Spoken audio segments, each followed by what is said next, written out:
The time is just gone 9:35 a.m. We continue this morning looking at the first anniversary of Myanmar's military coup, which has been marked by strikes and international concern. We join on the line this morning by co-founder of Restless Beings, Mabrur Ahmed. Mabrur, Assalamu alaikum wa rahmatullahi wa barakatuh and welcome. Wa alaikum assalam. How are you doing, my brother? Alhamdulillah, doing very well. What about yourself, Mabrur? Alhamdulillah, cannot complain. Right. Let's talk about Myanmar, the first anniversary of the army's seizing of power, and we see we've seen nationwide strikes, and also at the same time international concern at what is taking place. Just reflecting on the last year, Mabrur, and just your analysis on what has happened in the last year since the military coup. Yeah, I mean, I think it's very interesting. Look, there are coups d'etat happen around the world, not very often, but they happen, they occur. I think there's very striking reasons for why Myanmar's coup has caught the eye, if you like, of observers around the world. First things first, simply the movement of what's now dubbed as the civil disobedience movement.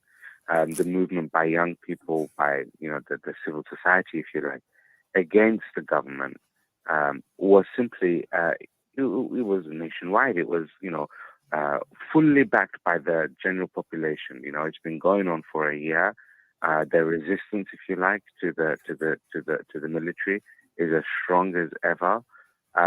There is a seriously organized, if you like, government as well that's obviously not been recognized. That's called the National Unity Government, made up of those kind of members who were democratically elected 2 years ago, who are trying to gain legitimacy, international support from many governments around the world.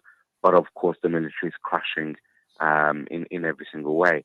I think the other reason why this coup d'etat in Myanmar is so striking for people as well is just simply the force that the military are using against the population. They have been all-out kind of warlike methodologies used against civilian populations in the last year.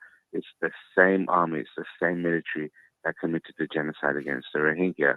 But like I said, it is interesting. Just it's been less than a week. There was a coup d'etat attempt in Guinea-Bissau, in Africa, but that didn't capture any headlines.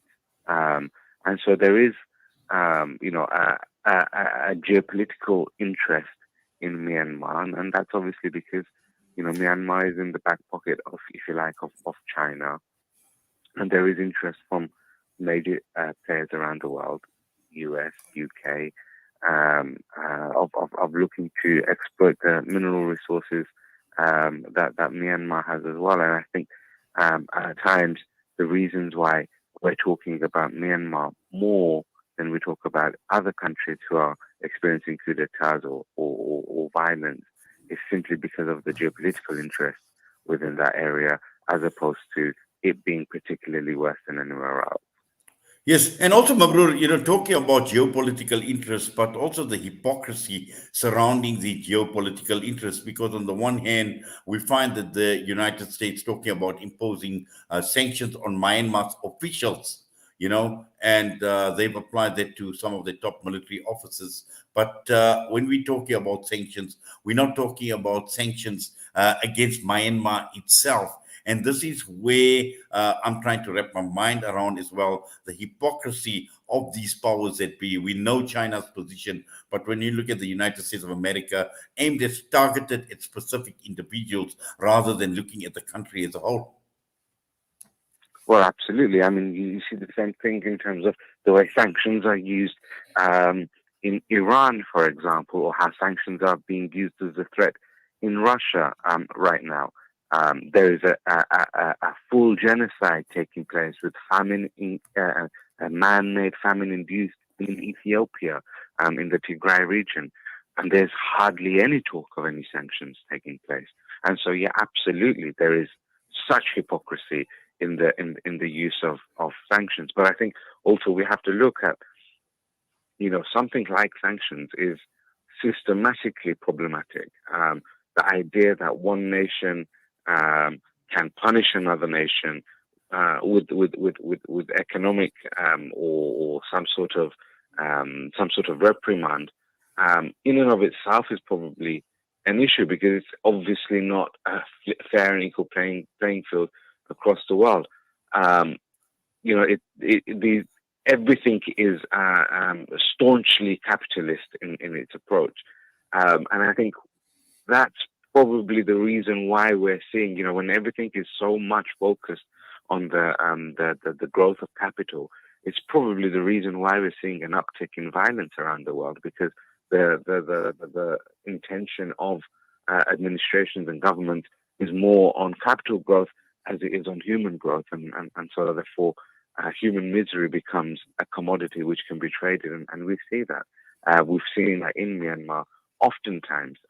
So, for example, the geopolitical interests of China in the region where the Rohingya were situated for the purpose of extracting gas ultimately came at the cost of the genocide of the Rohingya people, an attempt to displace the people from the area so that that gas exploration can take place.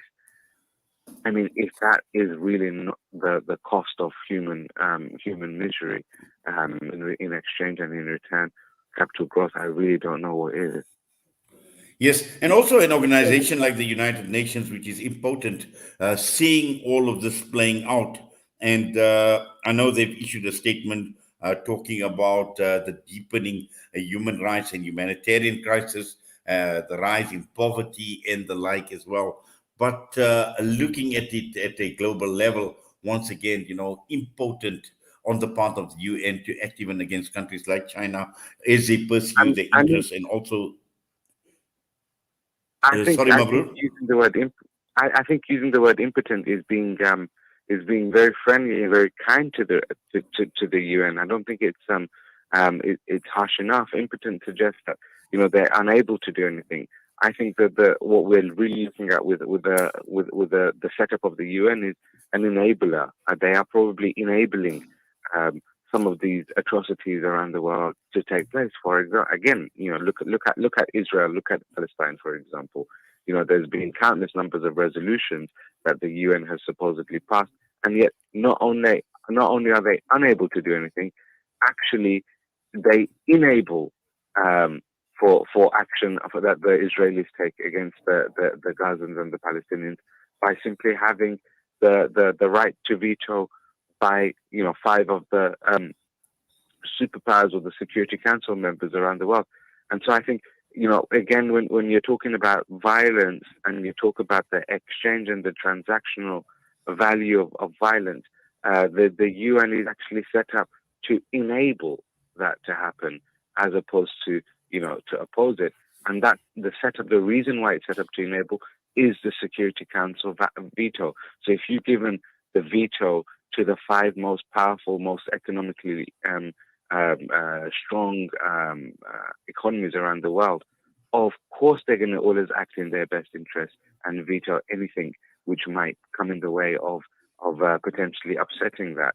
So I think our entire system of government and our entire system of if you like, world diplomacy is fraught with error and ill intention.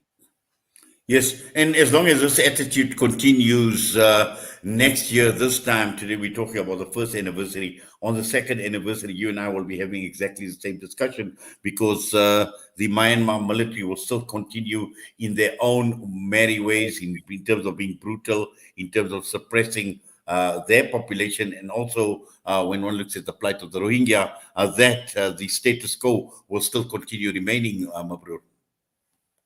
Absolutely. And the reason why, and I've just covered this as well, is because there seems to be a continuation of trade that happens, military trade that has continued to take place between Myanmar and other countries around the world. So, we're talking about a genocide against the Rohingya people. We're now talking about 1 year's worth of crushing civilian populations simply because they're demanding their democratic right to a fair government. We've seen warlike methodologies and attempts used against civil society and ethnic communities. And still, countries like Austria, Israel, India, and even Pakistan continues to trade with Myanmar in terms of military-grade equipment. Yes, of course, we'll probably talk about this in 2 years' time and 3 years' time and 4 years' time, because unfortunately, this junta, this military, has been in charge of Myanmar since the 1960s, and nothing has really changed in that time. There's been subtle attempts of democracy, but of course, the experiment lasted for 4 or 5 years, and back here we are again into the iron grip of the military. Nothing major is likely to change.